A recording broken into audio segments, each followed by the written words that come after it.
Turning overseas now, and Hamas says it has given Israel a list of hostages and prisoners as the two sides continue indirect talks in Egypt.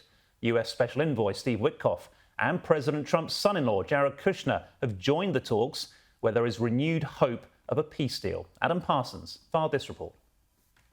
The good news coming out of the talks in Sharm el-Sheikh is that they're still going on and that more leaders have been turning up, certainly more have been giving input, and that, yes, optimistic noises are coming out. One of the kingmakers in this whole process has turned out to be Recep Tayyip Erdogan, the Turkish leader, and he is playing a significant role in mediating.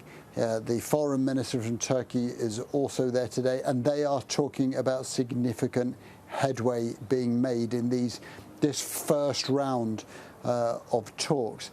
But I think really the most optimistic sign you can get is the cast list, is the sheer number of big hitters who are involved in these talks and in some cases actually present. So I think we can probably show you a couple of examples of that, not least Steve Witkoff, who is Donald Trump's Middle East envoy, and he has come to the talks along with Jared Kushner, who is Donald Trump's son-in-law and also heavily involved in framing his Middle East policy. So they are there for the Americans. The Hamas delegation is there in Sharm el-Sheikh as well, and clearly heavily involved. And led by Khalil al-Hayya, who, although we can't actually say this definitively, I think in most people's minds is now the de facto leader of Hamas.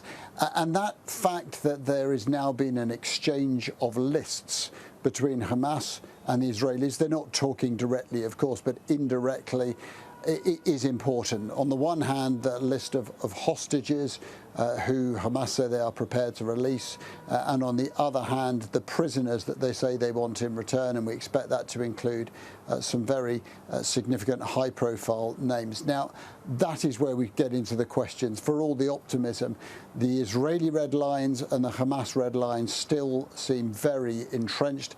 Hamas wants entire Israeli withdrawal. They want Palestinian self-determination in running the Gaza Strip, and they want themselves, they want Hamas to continue as an organization. Israel will oppose so much of that. It wants an international body to run the Gaza Strip, and it certainly doesn't want Hamas to have anything to do with that. It doesn't really want Hamas to exist anymore, and it will resist also the complete withdrawal of its forces.